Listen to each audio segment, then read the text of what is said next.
Well, I would definitely agree with you. He was telling them to keep the Torah and to keep the complete and total law of Moses. Um, Even the things that were a type and shadow of him, like the blood of Yeah. bulls and goats. Um, Again, that goes back to the hermeneutical principle of understanding who he was speaking to and what they were dealing with and what time it was. At that point, Jesus Christ hadn't died on the cross yet. Jesus Christ did not fulfill that part of the Torah or the law, and he So are you had. saying that the sacrificial system went away when Jesus died on the cross? No, I believe. Oh, I believe that the sacrificial system. I believe in the Book of Hebrews. It tells us that Jesus Christ is our sacrifice, and I believe that and this is from my personal study. I believe that the Book of Hebrews, chapter 7, 8, 9, is leading up to, and it's sandwiched between, obviously, Hebrews chapter 6 and Hebrews chapter 10. And what was happening was that they were fleeing they were forsaking the assembling of themselves together as Christians. Okay, they were forsaking the body of Christ, and they were going back into the temple worship, and they were going back in there and sacrificing and things like that. But we all know exactly what was going to happen if they were going to stay in there doing those things, and rather than coming out and being joined to the body of believers, both Jew and Gentile alike. And we all see what happened in 70 AD. That was the judgment of God, and it was God's will for the temple to be destroyed. That was Jesus. That was His will. That's what He ordained to happen, was that the temple would be destroyed. He wanted that to happen, and I believe that that was a warning. I believe that Hebrews chapter 10 um, tells us that fiery indignation and that wrath and everything, that was a warning to those believers, those Hebrew believers that were going back into Judaism, and they were forsaking the assembling of themselves together. Okay, so I just want to make sure I'm not mistaken what you're saying, Mm-hmm. and also for the viewer trying to follow along.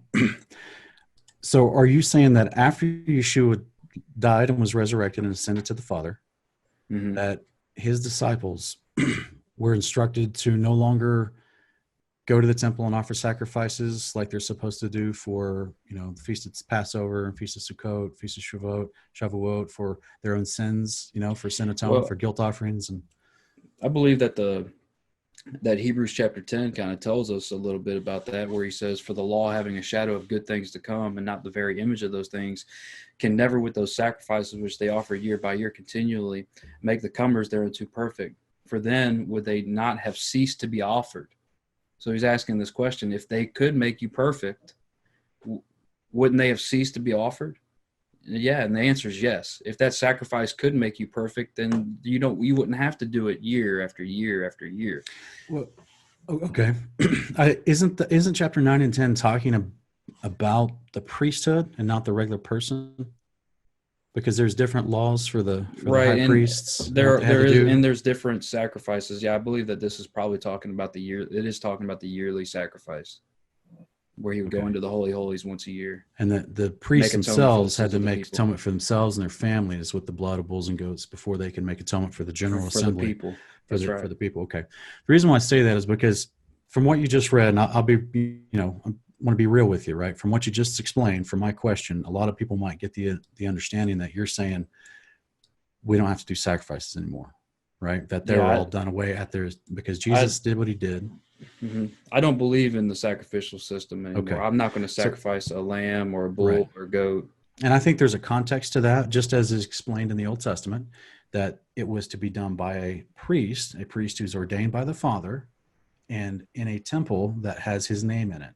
And that Mm, was all these qualifiers, right? That's why, mm, like in Exodus 17, they're told, not only to stop doing pagan idolatry, but also we get in other places in Exodus 23 and Deuteronomy that once the house where God puts his name is built, you do the sacrifices there. That's why they started bringing their Passover lambs to the priests at the temple, like in Second Chronicles chapter 30.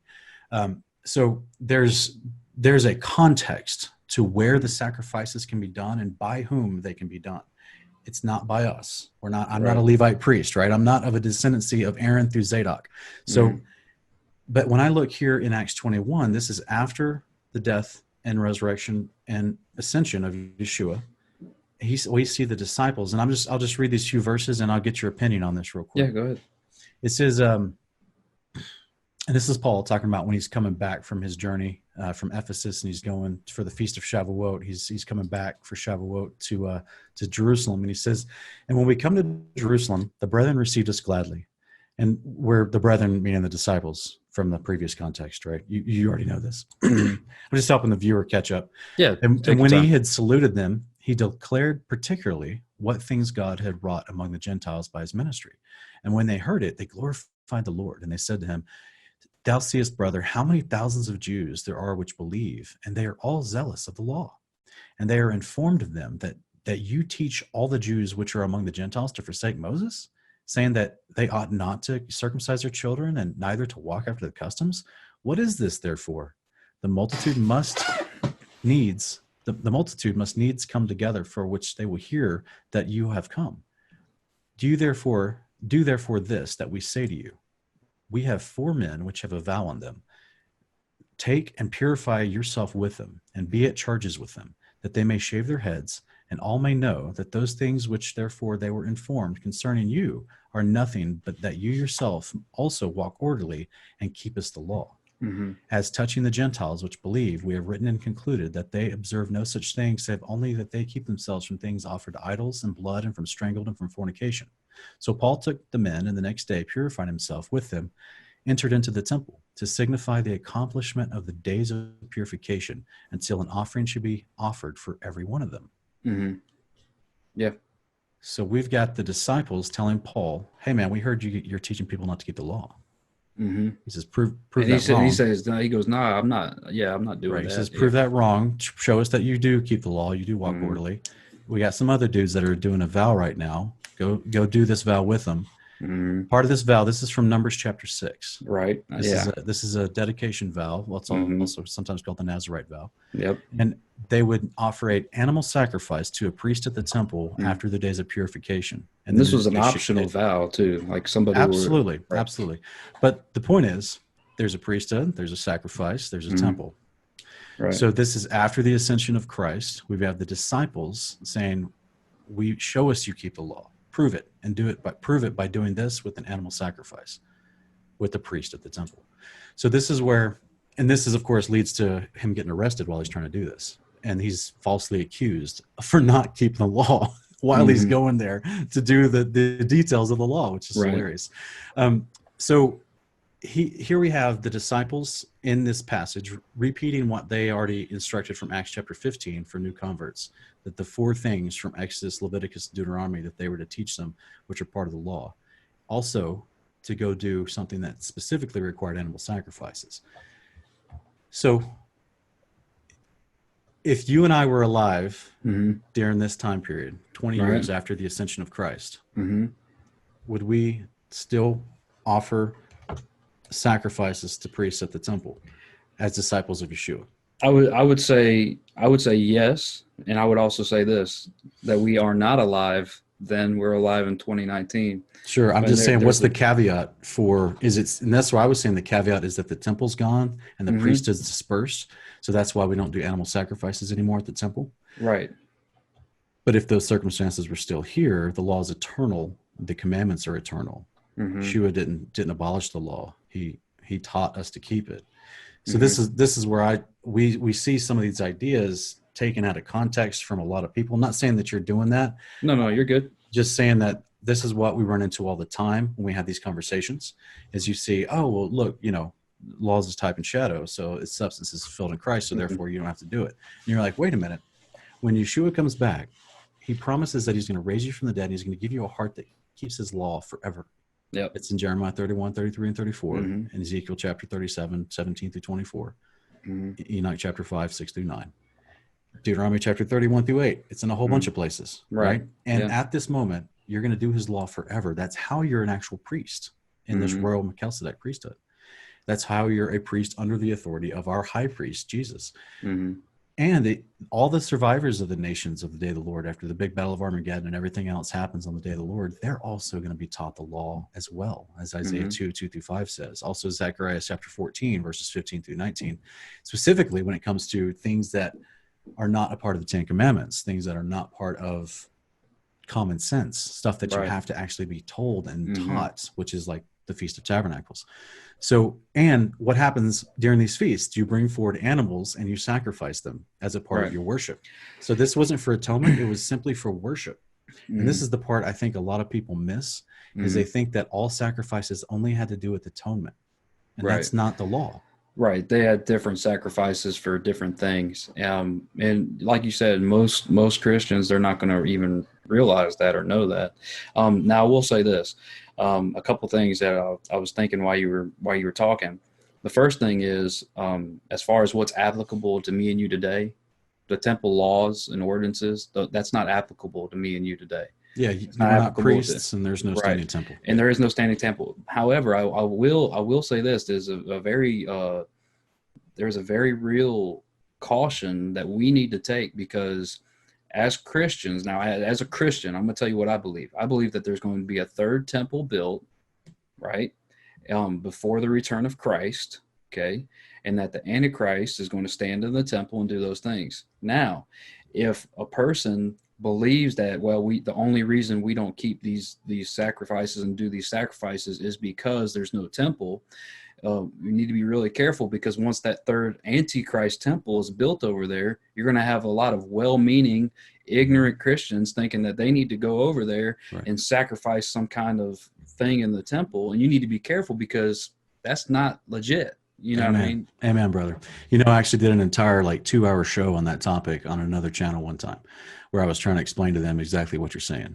And, and because, like I just mentioned, the context of being able to do that is a temple that has the name of God on it, which there was a qualifier for how that happens, right? He says, the place where I choose to put my name. And in both the tabernacle, the tent of meeting in the wilderness, as well as the actual Solomon's temple, there were specific events with angelic manifestations, right, that quote unquote put his name and his authority on that place.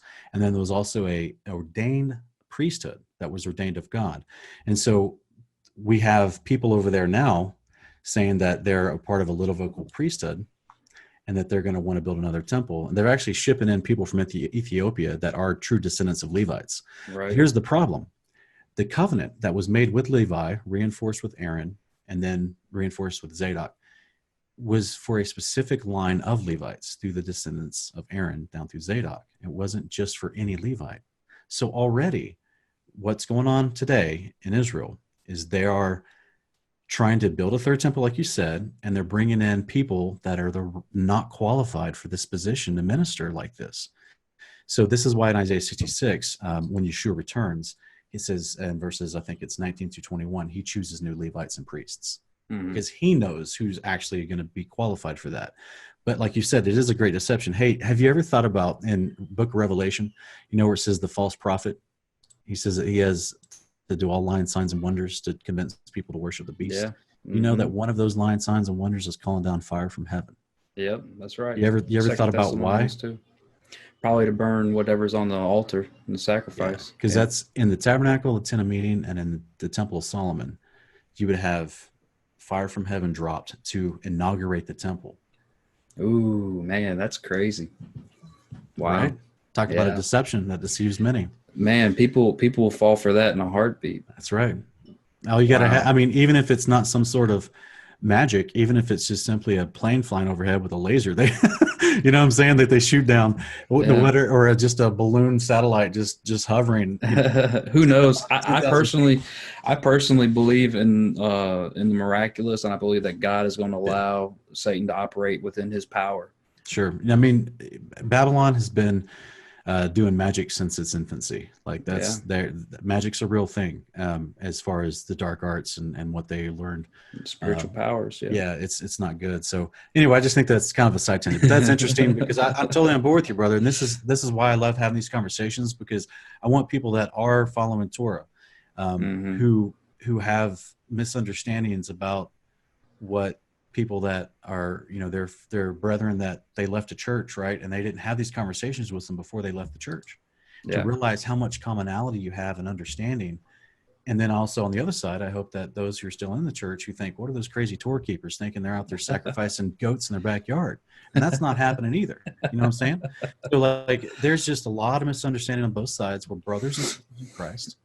We should come together in unity. We're already all keeping the commandments. It's just some of us are still confused and on the learning curve as far as which ones apply to us. Mm-hmm. And so I think this is really important for us to have these dialogues.